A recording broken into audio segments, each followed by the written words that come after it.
बिस्मिल्लाहिर्रहमानिर्रहीम। आज क्लास 12 की फिजिक्स के अंदर जो हमारा लेक्चर नंबर 6 है, चैप्टर नंबर 15 का या चैप्टर नंबर 1 का, जिसका नाम काइनेटिक मॉलिक्यूलर थ्योरी है, उसके अंदर हमारा जो आज का टॉपिक है वो है प्रेशर ऑफ गैसेस की इक्वेशन को फाइंड करना। अब प्रेशर ऑफ गैस या प्रेशर ऑफ गैस की इक्वेशन या इक्वेशन ऑफ प्रेशर गैस बात एक ही है, या फिर इसी टॉपिक को दूसरे लफ्जों में ऐसे भी कहा जाता है, calculate pressure of an ideal gas from kinetic theory. जब एग्जाम्स में या बोर्ड के एग्जाम्स में सवाल आता है तो फिर इस किस्म का इसी टॉपिक को हम जो है वो चेंज करके देते हैं, या फिर यही सवाल मुख्तलिफ बुक्स के अंदर इस तरह भी लिखा होता है या टॉपिक इस तरह भी लिखा होता है कि interpretation of pressure on kinetic molecular theory. बहरहाल इन सारे टॉपिक्स का जो मफहूम है वो एक ही है कि काइनेटिक मॉलिक्यूलर थ्योरी के बेसिस के ऊपर आप प्रेशर ऑफ गैसेस की इक्वेशन फाइंड करें, या प्रेशर ऑफ गैसेस की के ऊपर कौन कौन से फैक्टर्स हैं वो आप इक्वेशन की मदद से फाइंड करें, लेकिन according to kinetic molecular theory. और उस थ्योरी के अंदर जो जो चीजें बताई गई हैं वो सब चीजें अमल पैरा करके, वो सब चीजें लगा के लास्ट में आप जो है इक्वेशन फाइंड करें। अब आप देखेंगे यहाँ पर कि हम किस तरह काइनेटिक मॉलिक्यूलर थ्योरी को सही नमूने से स्टेप बाय स्टेप उसको यूज करते जाएंगे और साथ साथ हम इक्वेशन बनाते जाएंगे, और इन द लास्ट हमारे पास एक फार्मूला मिलेगा। और बहुत इसी तरीके से, बहुत ही आसान तरीके से, अगर आप वीडियो को फुल नमूने से और सही नमूने से देखेंगे तो मैं कह सकता हूं कि इससे ज्यादा कोई चीज आसान आपको कहीं पे मिलने वाली नहीं है। बहरहाल हम ये अब चलते हैं कि किस तरह ये जो हमारे पास इक्वेशन है कैसे जो है हमें वो अब मिलेगी। सबसे पहले हम सपोज करेंगे कि हमारे पास एक कंटेनर है। फिजिक्स के अंदर और मैथ के अंदर सपोज तो हमने हर जगह करना ही करना होता है।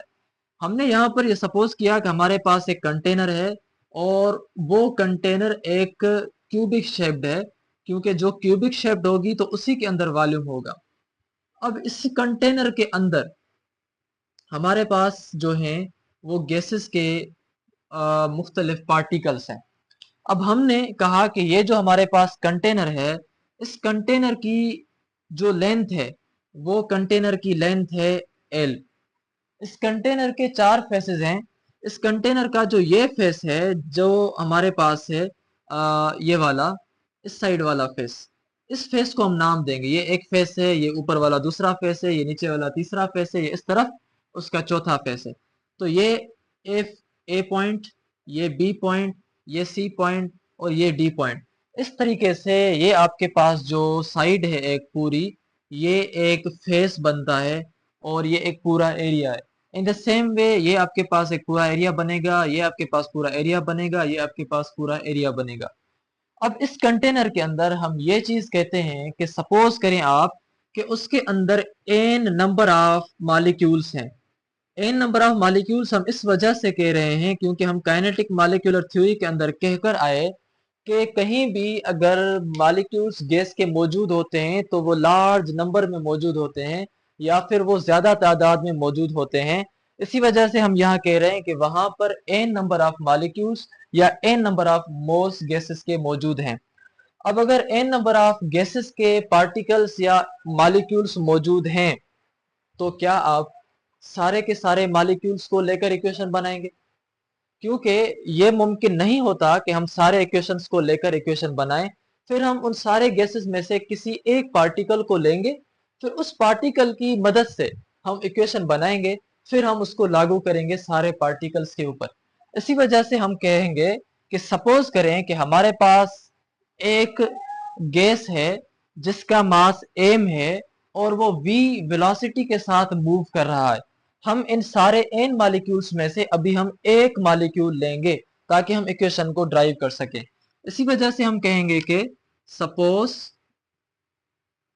वन मॉलिक्यूल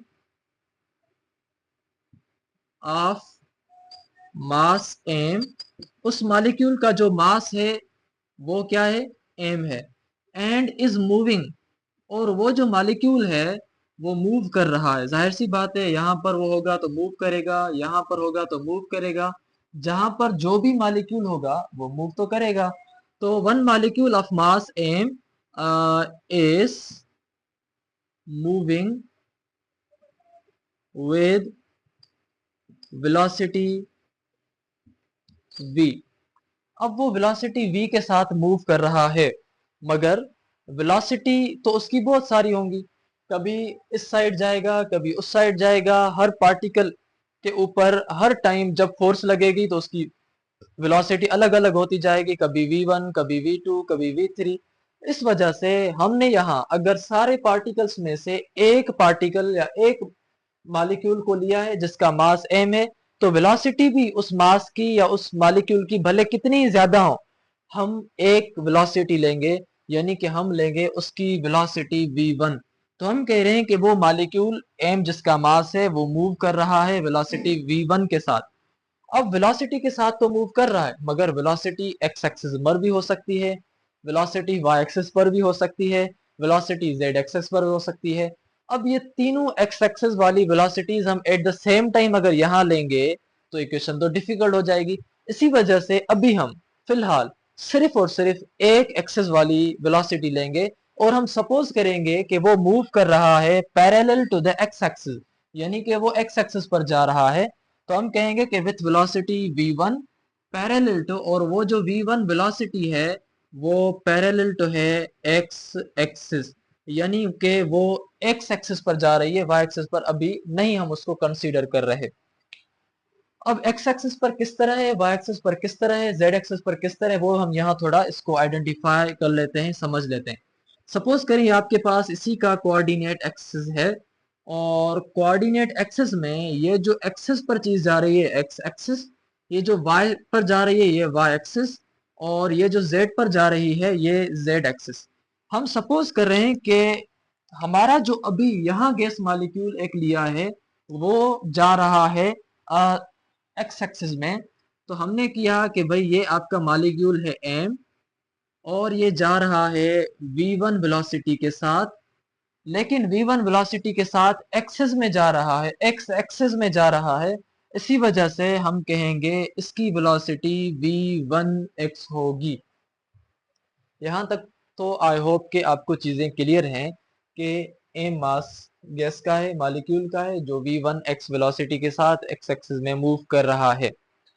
अब जब वो मूव कर रहा है तो फिर क्या करेगा, जाहिर सी बात है सामने उसके दीवार है, जो हमने कहा ये वाला एरिया जो है ये इसकी फ्रंट वाल है जो एक्स एक्सिस के सामने आ रही है।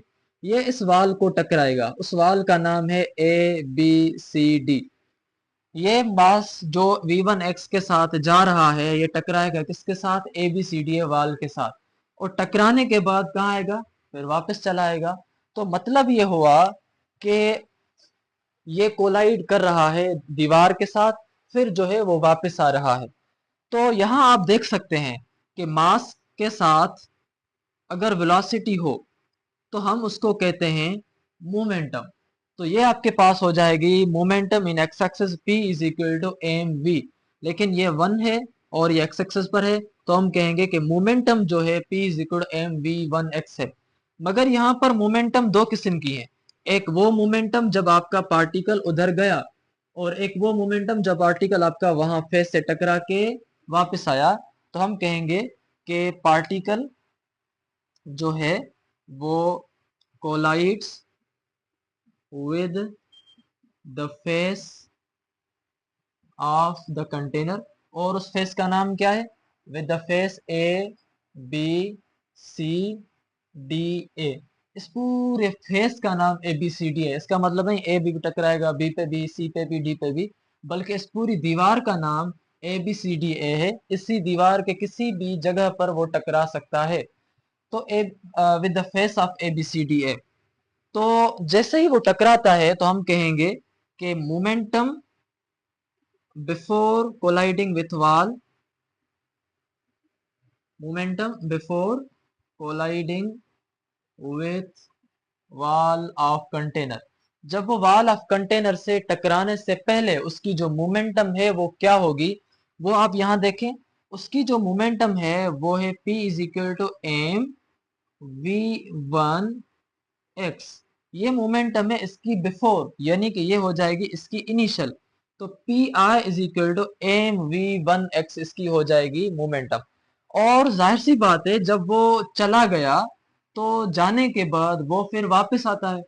तो जैसे ही वो कोलाइड करने के बाद उसी रास्ते से वो वापस आता है, तो उसकी मोमेंटम जो पहले प्लस थी अब वो मोमेंटम हो जाएगी minus m v one x, क्योंकि अब वो मोमेंटम जो पहले पॉजिटिव वैल्यू के साथ जा रही थी टकराने, अब वो नेगेटिव वैल्यू के साथ वापस आएगी। तो हम कहेंगे कि मोमेंटम जो after momentum after colliding with walls, wall से टकराने के बाद जो उसकी मोमेंटम होगी वो क्या होगी, वो हम कुछ इस तरह से लिखेंगे कि आपके पास है P is equal to minus m v one x. अब हम माइनस इस वजह से ले रहे हैं क्योंकि जो वो है टकराने के बाद वो माइनस वी वन एक्स के साथ वापस आ रहा है और उस पार्टिकल को मास है, तो यहाँ पर जो मोमेंटम होगी वो होगी P is equal to minus m v one x. अब ये हमारे पास दो फार्मूलाज आ चुके हैं, एक है हमारे पास फाइनल मोमेंटम का और दूसरा है हमारे पास इनिशियल मोमेंटम का। अब हमने मालूम करना है चेंज इन मोमेंटम को, कि भाई मॉलिक्यूल ने दीवार के साथ टकराया, टकराने के बाद वापस आया, तो बताएं कि मोमेंटम में टोटल चेंज कितनी आई। अब हम पहले कह के आए थे काइनेटिक मॉलिक्यूलर थ्योरी में कि उनके अंदर जो कंजर्वेशन ऑफ मोमेंटम है वो बरकरार रहेगी, तो वही चीज हम यहाँ कर रहे हैं सेम, मगर मैथमेटिकली कर रहे हैं। तो अभी हम यहाँ कहेंगे कि चेंज इन मोमेंटम उनकी क्या होगी। अब अगर हम उनकी चेंज इन मोमेंटम को फाइंड करना चाहें तो हम लिखेंगे कि delta P is equal to P I minus P F, यानी initial momentum minus final momentum. अब हमारे पास जो इनिशियल मोमेंटम है वो क्या है, वो है एम वी वन एक्स। तो हमने इसकी जगह लिखा एम, इसकी जगह हम लिख रहे हैं m v one x minus, तो हमने माइनस दिया। फिर उसके बाद हमारे पास फाइनल मोमेंटम है, तो फाइनल मोमेंटम का वैल्यू किस में है, minus m v one x में है, तो हमने यहाँ पर लिखा minus m v one x. आपके पास यहाँ तक जो वैल्यू है वो सही नमूने से आ चुका है।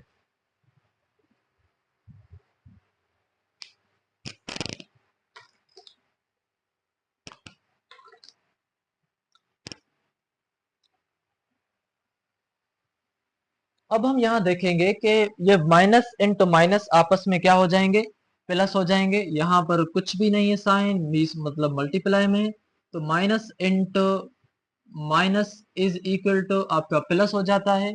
तो आपके पास ये वैल्यू कुछ यूं मिलेगा, m v one x plus m v one x.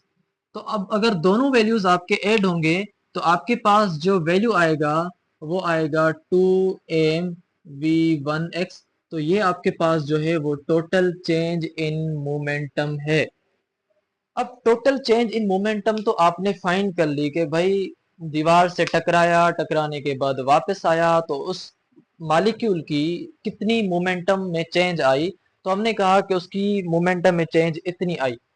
अब सवाल यह है कि जब आपका मॉलिक्यूल हमारे पास फेस के इस पॉइंट पर था, यहां तक गया, तो टाइम कितना लगा, हमने टाइम की तो बात ही नहीं की अभी तक। इसी वजह से अभी हम टाइम की भी बात करेंगे, क्योंकि टाइम को भी मालूम करना जरूरी है। इसी वजह से हम कह रहे हैं कि व्हेन, नाउ, अब हम जो है क्या फाइंड करेंगे, now find time when molecule move from one face of container to another face. तो एक कंटेनर के फेस से, जो पहला ये था, इस फेस से यहां तक अगर गया तो वहां तक उसको टाइम कितना लगा, हमने वो जो है फाइंड करना है टाइम, यानी कि time is equal to what.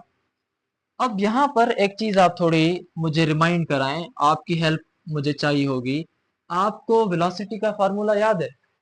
Velocity का जो फार्मूला है वो हमारे पास है v is equal to distance upon time. ये फार्मूला है। अब इसी फार्मूले में से अगर मैं टाइम का फार्मूला निकालना चाहूं तो मैं किस तरह निकालूंगा? टाइम यहाँ डिवाइड में है, जब इस साइड जाएगा तो हो जाएगा मल्टीप्लाई का, तो ये हो जाएगा v इंटू, इस तरह करते हैं भला, t into V is equal to S, यानी T V is equal to S हो गया आपके पास। आपको किसका वैल्यू चाहिए? t का चाहिए, तो v जो यहाँ मल्टीप्लाई में है जब उस साइड जाएगी तो किसकी हो जाएगी? डिवाइड की हो जाएगी। तो आपके पास जो टाइम का वैल्यू मिला वो मिला डिस्टेंस डिवाइडेड बाय वेलोसिटी। तो अब यही फॉर्मूला जो टाइम का है हम यहाँ पर इस्तेमाल करेंगे। हम कहेंगे कि we know that time is equal to distance divided by velocity. अब जो डिस्टेंस है आपका वो कितना है? डिस्टेंस यहाँ पर, जब आपके पास जो गैस का मॉलिक्यूल है जब यहाँ से लेकर यहाँ तक पहुंचा तो उसने टोटल डिस्टेंस एल कवर किया। अब एल कैसे कवर किया वो हमने यहाँ पर पढ़ा था कि यहाँ से लेकर यहाँ तक जो टोटल लेंथ है या जो टोटल डिस्टेंस है वो एल है। तो हम कहेंगे कि जो एस है वो दरअसल एल के बराबर है, तो इसी वजह से हमने लिखा s is equal to l. In the same way ये जो v वेलोसिटी है, ये v वेलोसिटी कौन सी है? ये जो v वेलोसिटी हमने यहाँ पर पढ़ी थी, उनको जो वेलोसिटी थी v पर, यहाँ पर जो उनको वेलोसिटी v है वो v1x है, क्योंकि अभी हम सिर्फ एक वेलोसिटी और वो भी x एक्सिस वाली कंसीडर कर रहे हैं ताकि हमें इक्वेशन सही लगे और सही नमूने से हम आगे तक पहुंचे। फिर हम y भी लगा देंगे, फिर हम z भी लगा देंगे, फिर हम सब कुछ लगा देंगे जो आप चाहेंगे, मगर यहाँ तक हम सिर्फ एक वेलोसिटी लेंगे और सिर्फ एक्स एक्सिस पर लेंगे। आप अभी इस फार्मूले के अंदर ये चीजें पुट करें जो यहाँ के हिसाब से हैं। तो हमारे पास जो फार्मूला मिला टाइम का वो मिला t is equal to l divided by v1x। अब आपके पास ये फार्मूला है टाइम का, मगर आपने मोमेंटम फाइंड की थी कि भाई यहाँ से यहाँ तक गया फिर यहाँ से यहाँ तक वापस आया। आपने मोमेंटम तो जाने के टाइम वाली भी मालूम की थी, फिर वापस के आने वाली भी मालूम की थी। इसी वजह से हम टाइम भी दोनों मालूम करेंगे। तो अब हम फाइंड करेंगे, नाउ फाइंड टोटल टाइम। अब हम क्या फाइंड करेंगे जी? टोटल टाइम फाइंड करेंगे, यानी कि जो आपका मॉलिक्यूल को यहाँ से यहाँ तक लगा फिर यहाँ से यहाँ तक वापस आने में लगा। जो एक टाइम था वो था ये वाला, और दूसरा टाइम भी उतना ही लगेगा, क्योंकि जितना टाइम उसको जाने में लगा उतना ही टाइम उसको वापस आने में लगेगा। तो इसी वजह से हम टोटल टाइम को शो करते हैं कैपिटल टी के साथ, और हम कहेंगे कि टोटल टाइम जो है वो बराबर है दो स्मॉल टाइम के, एक टाइम जाने वाला, एक टाइम फिर वापस आने वाला। ठीक हो गया। अब t is equal to t plus t. अब t प्लस टी का मतलब है t is equal to two t, सही है। और 2 की जगह हमने 2 लिखा, अब t की जगह हम t का वैल्यू लिखेंगे जो कि हमारे पास यहाँ पर है, वो है l डिवाइडेड बाय v1x। अब ये आपके पास फार्मूला जो टोटल टाइम का होगा वो कुछ इस तरह होगा, 2 जब इसके साथ मल्टीप्लाई का होगा तो ये हो जाएगा 2l डिवाइडेड बाय v1x। तो हमारे पास अब बचा है टोटल टाइम का वैल्यू, और वो है ये 2l डिवाइडेड बाय v1x। अब हमने टाइम भी मालूम कर लिया, हमने उसकी चेंज इन मोमेंटम भी मालूम कर ली। हमने यहाँ तक ये चीजें डिस्कस की हैं कि अगर आपके पास एक कंटेनर है, एक मॉलिक्यूल यहाँ से यहाँ तक गया तो उसकी मोमेंटम कितनी थी, यहाँ से यहाँ तक वापस आया उसकी मोमेंटम कितनी थी, और मोमेंटम में चेंज क्या आई। एक चीज हमने ये डिस्कस की। फिर हमने कहा कि यहाँ से यहाँ तक मॉलिक्यूल गया टाइम कितना लगा, फिर यहाँ वापस आया टाइम कितना लगा, फिर टोटल टाइम कितना लगा। मगर अब सवाल ये है कि जो आपका मॉलिक्यूल यहाँ से यहाँ तक गया उसने कंटेनर के साथ टक्कर मारा है, कंटेनर के साथ उसने कोलाइड किया है, कंटेनर की वाल के साथ उसने फोर्स लगाई है। हमने फोर्स का तो अभी तक जिक्र ही नहीं किया। इसी वजह से अगर हम फोर्स का जिक्र करना चाहते हैं या फोर्स को फाइंड आउट करना चाहते हैं, क्योंकि हम ये कहते हैं कि जैसे ही कोई मॉलिक्यूल आपका दीवार से टकराता है तो दरअसल वो उस दीवार के ऊपर फोर्स लगाता है, या फिर वो उस दीवार के एशिया के ऊपर फोर्स लगाता है। तो हम कहेंगे कि when the molecule move from one phase to other, it exerts force on the wall। ठीक है, तो हम कहेंगे कि molecule exert force on the wall। अगर वो वाल के ऊपर फोर्स लगाता है तो अब हमारे पास जो स्टेप आता है वो ये है कि हम फाइंड करें, नाउ फाइंड द फोर्स। अब हम फाइंड करेंगे कि भाई उसकी जो फोर्स है वो क्या होगी। तो अब अगर हम फोर्स फाइंड करने जा रहे हैं तो फोर्स का हमने एक फार्मूला पढ़ा हुआ है कि change in momentum divided by time. ये हमने न्यूटन के सेकंड लॉ के अंदर भी डिस्कस किया था फर्स्ट ईयर के अंदर। ये हमने फर्स्ट ईयर के अंदर इम्पल्स का जब हमने फार्मूला पढ़ा था उस टाइम भी डिस्कस किया था कि force into time is equal to delta p या चेंज इन मोमेंटम। तो ये हमने फोर्स का फार्मूला यहाँ पर लिया है। अब इसी फार्मूले के हिसाब से आप देख रहे होंगे कि आपको मोमेंटम का वैल्यू भी मिला हुआ है, आपको टाइम का वैल्यू भी मिला हुआ है। जस्ट आपने वो दोनों वैल्यूज उसके अंदर पुट करने। सबसे पहले आपके पास ये जो मोमेंटम का वैल्यू है वो मिला हुआ है, तो हमने यहाँ पर लिखा कि force is equal to delta p. अब डेल्टा पी है आपके पास 2m v1x डिवाइडेड बाय जो आपके पास टोटल टाइम है, और वो जो टोटल टाइम आपने फाइंड किया था वो है 2l डिवाइडेड बाय v1x। तो अब हम यहाँ लिखेंगे 2l डिवाइडेड बाय v1x। अब यहाँ पर कुछ ये है कि जब आपके पास डिवाइड के भी कोई चीज डिवाइड में होती है तो वो चीज ऊपर न्यूमरेटर के साथ मल्टीप्लाई हो जाती है। तो अब ये हो जाएगा कि जो फोर्स का फार्मूला है वो हमारे पास होगा 2m v1x मल्टीप्लाई बाय ये जो v1x है ये भी ऊपर चली गई मल्टीप्लाई हो गई, और बाकी जो बचा नीचे वो आपके पास ये बचा। अब ये जो v1x और v1x दो आपके पास वैल्यूज हैं, जब मल्टीप्लाई में दो एक जैसे वैल्यूज आपस में हम मिलते हैं तो वहां पर पावर उनके ऊपर आता है। तो हम कहेंगे कि force is equal to 2m v1x square, क्योंकि ये दोनों वैल्यूज आपस में मल्टीप्लाई होके v1x स्क्वायर हो गया डिवाइडेड बाय 2l। अब यहाँ पर आप अगर देखें 2 और 2 आपस में कैंसिल हो जाएंगे, तो इसी वजह से यहाँ पर फिर हमने 2 नहीं देना होगा, फिर हम लिखेंगे m v one x whole square divided by l. अब आपके पास ये फार्मूला है सिर्फ एक फोर्स का जो मालिक्यूल एक मर्तबा लगा रहा है, मगर वही मालिक्यूल जब बहुत सारी मर्तबा फोर्सेस लगाएगा या बहुत सारे मालिक्यूल जब फोर्सेस लगाएंगे तो फिर क्या होगा। देखें आप, एक मर्तबा जब मालिक्यूल लगाएगा force F1, F2, F3, F4, F5, F6, हर मर्तबा वो मुख्तलिफ मुख्तलिफ फोर्सेस लगाएगा। इसी वजह से हम कहेंगे कि ये जो हमारे पास फोर्स थी वो तो फोर्स थी सिर्फ एक मर्तबा। हम अब फाइंड करने जा रहे हैं टोटल फोर्स। तो टोटल फोर्स फाइंड करने के लिए अब हम फाइंड करेंगे कि जी अब हम फाइंड करने जा रहे हैं कि जो उनकी टोटल फोर्स है वो क्या है।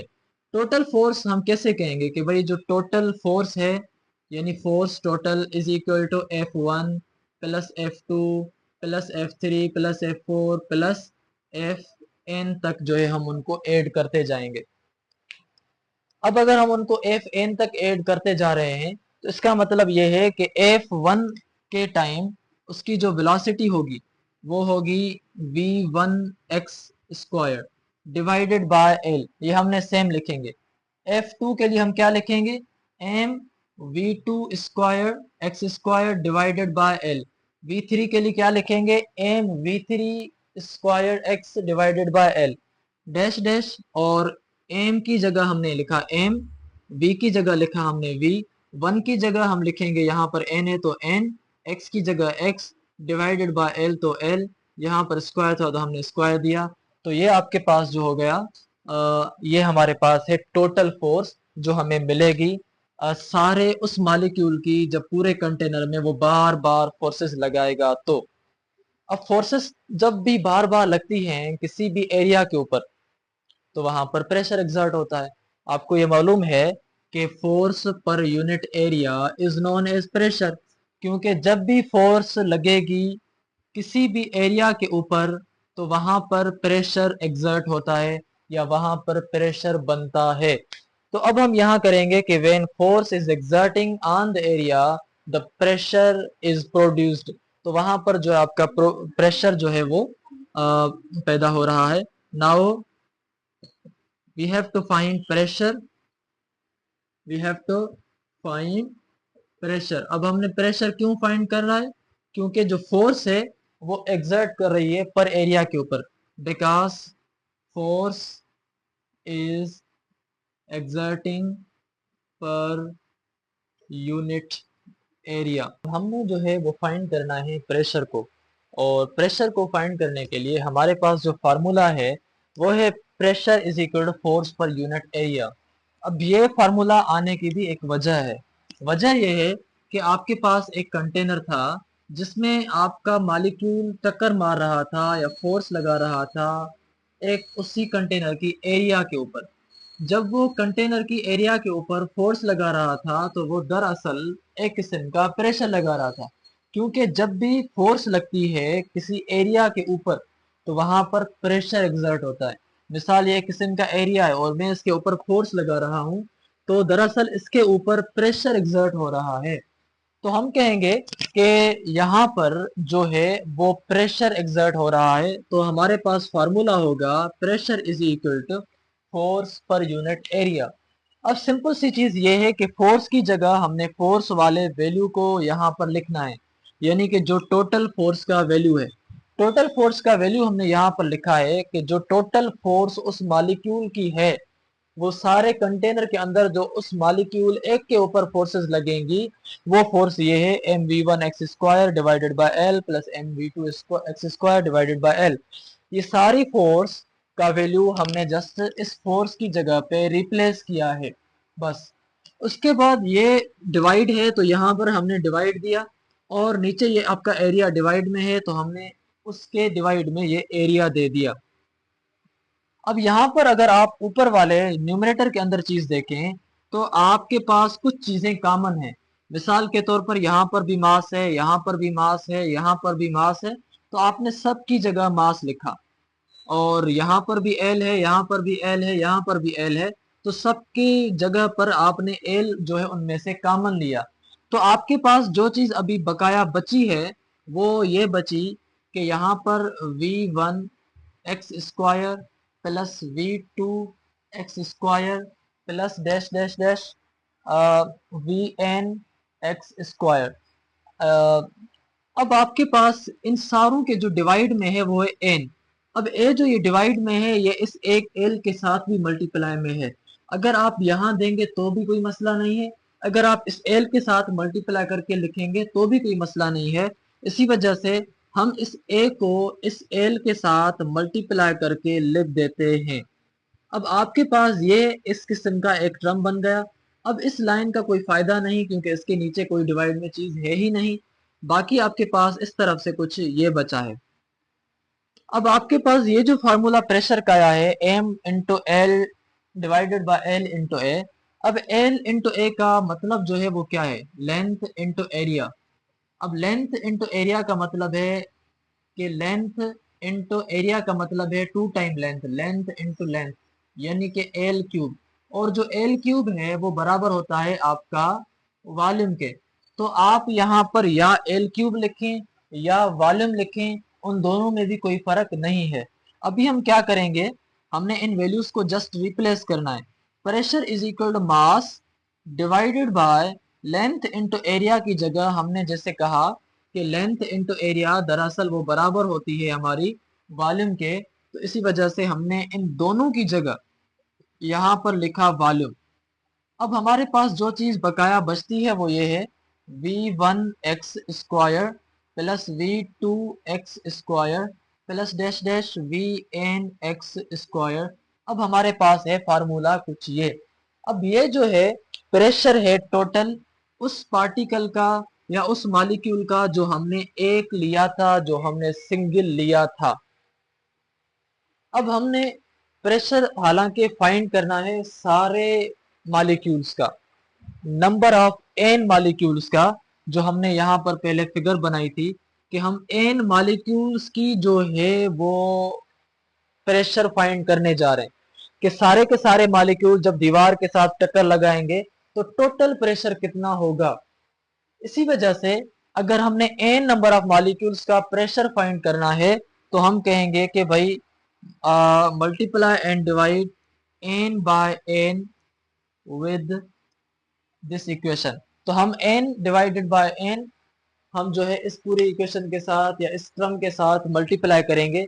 अब n क्यों मल्टीप्लाई कर रहे हैं, n इस वजह से मल्टीप्लाई कर रहे हैं ताकि v1x v2x v3x के साथ जब हम n मल्टीप्लाई करेंगे तो ये velocity n number of molecules की हो जाएगी।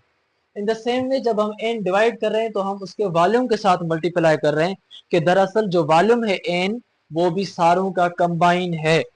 तो इसी वजह से जब हम अभी n के साथ मल्टीप्लाई कर रहे हैं हम कह रहे हैं कि भाई मल्टीप्लाई विथ या मल्टीप्लाई बाय n, ठीक हो गया।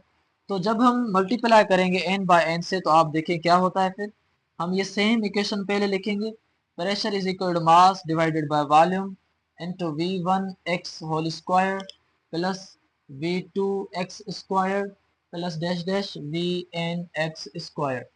अब हमने इस टर्म के साथ मल्टीप्लाई किया n बाय n यानी कि number of molecules, all number of molecules, n number of molecules सब के सब हमने उसके साथ मल्टीप्लाई किए ताकि हम सब मॉलिक्यूल्स का प्रेशर ले सके।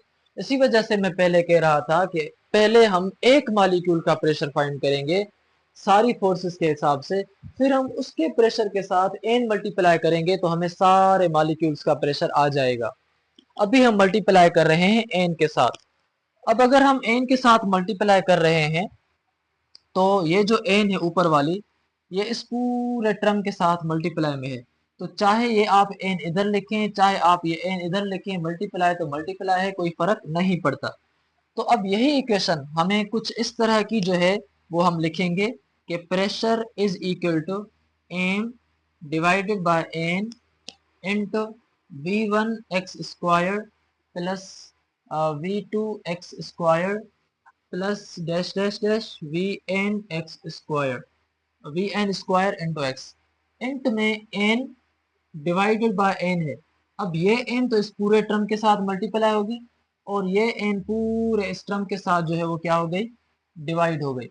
अब जब ये पूरे टर्म के साथ से डिवाइड हो गई है तो मतलब ये है कि इसके साथ भी डिवाइड में है, इसके साथ डिवाइड में है। इन द सेम ये जो n है ये मल्टीप्लाई में है तो ये इसके साथ भी मल्टीप्लाई में है और इसके साथ भी मल्टीप्लाई में है। तो अब हमारी मर्जी है कि हम इस n को इधर लिखें मल्टीप्लाई या फिर हम इसको इधर लिखें, तो भी दोनों तरीकों से सेम है। तो अब हमने लिखा है कि pressure is equal to m into n divided by v into dash dash divided by n। अब हमारे पास ये यहाँ तक आधी प्रेशर की इक्वेशन है।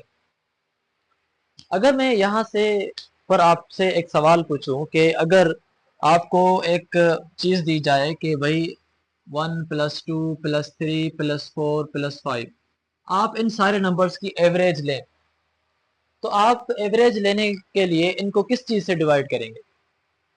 आप इनको जितने नंबर्स होंगे उनसे डिवाइड करेंगे। नंबर्स कितने 1 2 3 4 5।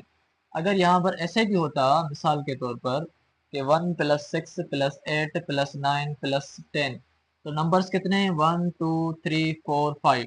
तो जितने नंबर्स होंगे आप उनको उससे डिवाइड करेंगे तो लास्ट में जो आपको आंसर मिलेगा दरअसल वो आंसर आपका एवरेज आंसर होगा।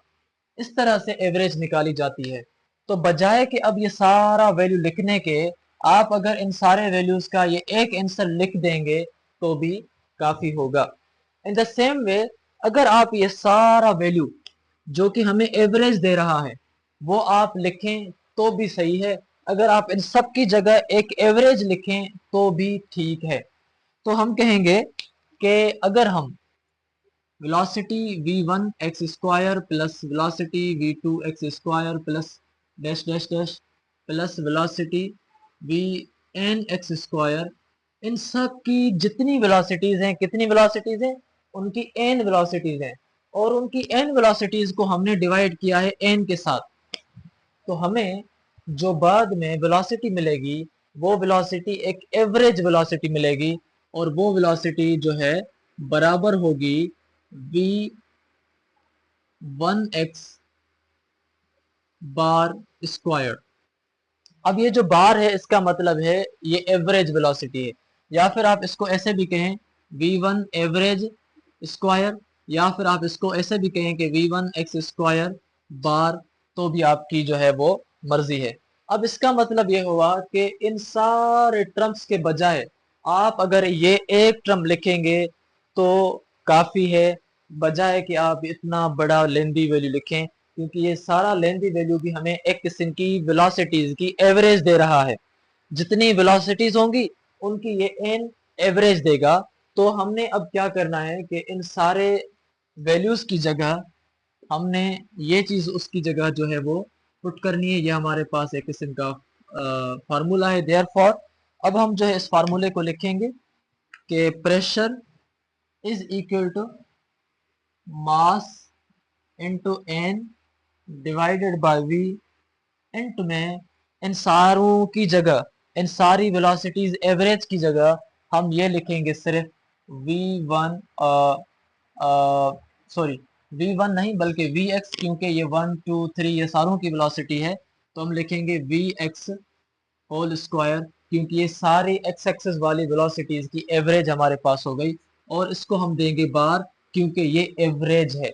अगर आप लफ्जों में बार के बजाय यहाँ पर एवरेज लिखें और फिर उसके ऊपर स्क्वायर दें तो भी सही है। अगर आप इसके ऊपर एवरेज ना लिखें और आप उसके ऊपर बार दें तो भी उसका यही मतलब है कि भाई हमने एवरेज निकाली है। अब आप यहाँ पर एक चीज देख रहे हैं कि pressure is equal to mass into n divided by v. अब इस टर्म को अगर हम ऐसे लिखें, pressure is equal to mass into n number of moles divided by v, या आप इसको ऐसे लिखें mass into n into v, या आप ऐसे लिखें बी total mass divided by volume. सारी कंडीशंस या सारी बातें एक ही है। मिसाल के तौर पर ये मास है multiply by total number of moles. जब मास एक का मल्टीप्लाई होगा टोटल वैल्यू के साथ तो कितना वैल्यू आ जाएगा? टोटल मास आ जाएगा। मिसाल के तौर पर यहाँ पर 10 चीजें हैं, एक का मास 5 है, तो 10 को आप किससे मल्टीप्लाई करेंगे? 5 के साथ। इन द सेम वे ये जो एम है ये एक का मास है, ये जो एन है ये बता रहा है तादाद। ये मिसाल के तौर पर ये तादाद 100 है और ये एम है 5। आपने 100 को मल्टीप्लाई किया 5 के साथ, इसका मतलब ये हुआ कि ये एम एन जो वैल्यू है दरअसल आपको क्या बता रहा है? टोटल मास बता रहा है। और डिवाइड में वी जो है आपको बता रहा है वॉल्यूम। या फिर इसी को हम शॉर्ट फॉर्म्स में मुख्तलिफ जगहों पर इस तरह भी लिखते हैं, जिसका मतलब भी यही होता है कि mass, total mass divided by volume, या मास पर यूनिट वॉल्यूम। इसको हम ऐसे भी कहते हैं मास पर यूनिट। पर यूनिट का मतलब है डिवाइड पर यूनिट वॉल्यूम। अब ये चीज कि आप जब भी कहें कि भाई total mass divided by total mass divided by volume, या फिर मास पर यूनिट वॉल्यूम, तो इसका मतलब होता है कि वो आप फार्मूला दे रहे हैं डेंसिटी का। तो मास पर यूनिट वॉल्यूम दरअसल डेंसिटी के बराबर होता है। तो बजाय कि आप ये तीन टर्म्स लिखें, आप इन तीनों के बजाय, या आप तीन वेरिएबल्स लिखें, आप तीनों के बजाय डेंसिटी का वैल्यू या डेंसिटी का जो सिंबल है वो देंगे, जिसको हम पढ़ते हैं RHO रो। तो अब हम इसी को मॉडिफाई करके कुछ इस तरह से लिखेंगे कि प्रेशर इज इक्वल टू, इस सारे टर्म के बजाय अब हम यहाँ पर लिखेंगे रो इनटू, ये हमारे पास है V X square, rho V bar square, या rho V X bar square. अब यहाँ पर हमने सारे मॉलिक्यूल्स की वेलोसिटी तो जरूर ले ली है, वो है वेलोसिटी एक्स एक्सिस वाली। वेलोसिटी एक्स एक्सिस सारी जो है उनकी तो एवरेज ली हुई है, मगर यहाँ पर वेलोसिटी वाई वाली नहीं है, मगर यहाँ पर वेलोसिटी जेड वाली नहीं है। हमने सारे मॉलिक्यूल्स को इंक्लूड किया है। तो जब हमने सारे मॉलिक्यूल्स को इधर इंक्लूड किया था, total mass of divided by total volume, सारे के सारे उसमें मॉलिक्यूल्स आ गए। और उसका एक सबूत ये भी है कि हमने पिछले उसके अंदर ये हमने यहाँ पर एन बाय एन डिवाइड किया या एन बाय एन मल्टीप्लाई किया, जिसका मतलब हमने सारे मॉलिक्यूल्स को इंक्लूड किया है तो सारे मॉलिक्यूल जब आ गए तो क्या सारे मॉलिक्यूल एक्स एक्सिस में मूव करेंगे, या सारे मॉलिक्यूल की जो वेलोसिटी है वो सिर्फ और सिर्फ एक्स एक्सिस में एवरेज होगी। इसी वजह से हम कहेंगे कि नहीं, वेलोसिटी y पर भी होगी, वेलोसिटी z पर भी होगी, वेलोसिटी x एक्सिस पर भी होगी। तभी हम कह रहे हैं कि जो ओवरऑल हमारे पास वेलोसिटी एवरेज होल स्क्वायर हमें मिलनी चाहिए, वो दरअसल हमें कुछ ये होनी चाहिए कि velocity x whole square average, या हम इसको दोबारा रीराइट करते हैं कि वेलोसिटी जो एवरेज होगी टोटल हमारी, वो होगी वेलोसिटी x वालों की एवरेज होल स्क्वायर प्लस जो वेलोसिटी y वालों की है, सब y वाले पार्टिकल्स जो y में मूव कर रहे हैं उनकी सारों की एवरेज वेलोसिटी, फिर जो भी पार्टिकल z में मूव कर रहे हैं उनकी z वाली वेलोसिटी की एवरेज निकाल के फिर हमें वो सारी की सारी दें, ताकि हम तीनों किस्म की वेलोसिटीज को कंबाइन करें, फिर ही हमें जो है वो टोटल वेलोसिटी मिलेगी। अब अगर हम x की वेलोसिटी, y की वेलोसिटी फाइंड करें, z की वेलोसिटी फाइंड करें, तो ये सारा प्रोसेस जो शुरू से लेकर अभी तक हम करके आए 2 मरतबा करना पड़ेगा, x y के लिए अलग, z के लिए अलग। लेकिन हम यहाँ पर ये चीज अज्यूम करेंगे कि जो वेलोसिटी x एक्सिस पर उन मॉलिक्यूल्स की है उतनी ही कंसीडर करो कि उनकी y एक्सिस पर है, उतनी ही कंसीडर करो कि उनकी z एक्सिस पर है। यानी कि तीनों एक्सिस पर वेलोसिटी तो अलग अलग है मगर अलग अलग भी बराबर है। मिसाल के तौर पर अगर यहाँ उनकी टोटल एवरेज वेलोसिटी 100 मीटर पर सेकंड है एक्स एक्सिस पर, तो वाई एक्सिस पर भी उनकी टोटल 100 मीटर पर सेकंड है। इन the same way Z axis पर भी उनकी टोटल 100 मीटर पर सेकंड है। अब तीनों वेलोसिटीज को आप करें कंबाइन, तो 100 और 100 और 100 तीनों को आप जब कंबाइन करेंगे तो आपके पास 300 मिल जाएगी। इन द सेम वे आपके पास यहाँ पर हम कह रहे हैं, जैसे हमने अभी कहा कि y की वेलोसिटी और z की वेलोसिटी उतनी ही होगी जितनी कितनी होगी, जिसकी x एक्सिस की होगी। तो हम यहाँ पर ये चीज कंसीडर कर रहे हैं, या ये चीज हम सपोज कर रहे हैं कि जो वेलोसिटी x स्क्वायर वाली एवरेज है वो आपकी उतनी वेलोसिटी y वालों की एवरेज है, उतनी ही जो है वो आपकी z वालों की एवरेज है। यानी तीनों वेलोसिटीज अलग अलग हैं मगर वैल्यू के हिसाब से बराबर हैं। जब वैल्यू के हिसाब से बराबर हैं तो फिर हम कहेंगे कि जो आपके पास टोटल एवरेज वेलोसिटी होगी वो बराबर होगी V X square plus V Y की भी वेलोसिटी या टोटल एवरेज वेलोसिटी वाई की उतनी ही है जितनी किसकी है, एक्स की है। तो वाई की बजाय हम वहां पर भी लिखेंगे वी एक्स होल स्क्वायर, क्योंकि हम ये कहकर आए हैं कि वाई की भी उतनी ही होगी जितनी एक्स की है, क्योंकि हमें अभी वैल्यू सिर्फ एक्स का मालूम है, इसी वजह से हम एक्स लिख रहे हैं। प्लस फिर हम लिखेंगे कि z की भी वैल्यू उतनी ही है जितनी किसकी है, x की है। तो हम लिखेंगे कि v x होल स्क्वायर। अब अगर आप इन तीनों वेलोसिटीज को करते हैं कंबाइन, तो आपको जो टोटल एवरेज वेलोसिटी मिलती है वो आपको मिलती है V X square plus V X square plus V X square average, यानी 3v/x स्क्वायर। तो हम लिखेंगे 3v/x स्क्वायर। ये जो आपकी है टोटल वेलोसिटी होगी उन तीनों एक्स एक्सिस को कंबाइन करके। अब हमने जो है ये फार्मूला या ये वैल्यू पुट करना है इस प्रेशर के फार्मूले में, लेकिन इस प्रेशर के फार्मूले में हमने उसको पुट करना है इसकी जगह, यानी वी एक्स वाली की जगह। तो आपके पास ये जो वैल्यू वी एक्स है हमने इसको लेना है, इसी वजह से वी एक्स के साथ ये जो 3 मल्टीप्लाई में है जब इस साइड आ जाएगा तो किसका हो जाएगा, ये हो जाएगा डिवाइड का। तो ये हो जाएगा 1/3, ये हो जाएगा डिवाइड का V bar square divided by 3 हम अगर लिखें, या हम अगर ऐसे लिखें 1/3 वी बार स्क्वायर तो भी कोई मसला नहीं है, is equal to V X whole square bar V bar V X bar whole square, हम इसको इस तरह पढ़ेंगे। अब हमारे पास यानी ये चीज मालूम हुई कि ये जो वैल्यू है आपका V X bar whole square का ये बराबर है 1/3 वी बार स्क्वायर के। तो जहां पर ये आपके पास वैल्यू था हमने इसी प्रेशर को लिखा same, pressure is equal to rho फिर हमने लिखा वी एक्स बार स्क्वायर जो है हमारा किसके बराबर है, वो बराबर है 1/3 रो सॉरी वी बार स्क्वायर, और यहाँ पर हम कोई भी एक्स नहीं देंगे या कोई भी हम वेरिएबल नहीं देंगे। तो आपके पास जो प्रेशर की इक्वेशन हो जाती है वो है ये कि pressure is equal to rho into 1/3 V bar square. या इसी फार्मूले को अगर आप दूसरी जगहों पर देखेंगे तो आपको कुछ इस तरह से मिलेगा, pressure is equal to rho into 1/3 velocity A V G square. या आपको इस तरह भी ये वेलोसिटी मिल सकती है कुछ जगहों पर। तो जैसे भी आपको मिले, बहरहाल आपको ये जो अभी इक्वेशन मिली है, ये इक्वेशन आपकी प्रेशर ऑफ गैस इक्वेशन है। ये इक्वेशन आपकी pressure of an ideal gas from kinetic theory से ड्रिवन है।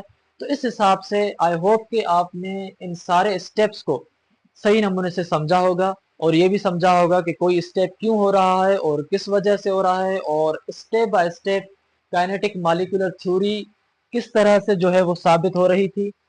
प्रेशर लग रहा था, फिर फोर्सेस लग रही थी, फिर फोर्सेस कंबाइन हो रही थी, फिर वो रेंडमली सारे एक्स एक्सिस में मूव कर रहे थे। फिर जो है आपके पास प्रेशर का जो आपके पास फार्मूला मिला वो ये मिला। अभी इसके बाद हम जो है डिस्कस करने जा रहे हैं काइनेटिक एनर्जी की मदद से। हम जो है वो डिस्कस करेंगे kinetic energy is equal to 3/2 KT वाला फार्मूला। तो वो भी बिल्कुल इसी तरह और जो है हम डिस्कस करेंगे। आई होप कि आप जो है ज़रूर चैनल को सब्सक्राइब करेंगे ताकि इससे रिलेटेड या इंटर से रिलेटेड जो भी हमारे पास वीडियोस अपलोड हों ताकि वो आप तक आराम से पहुंच सकें। मिलेंगे नए वीडियो में। अल्लाह हाफिज़।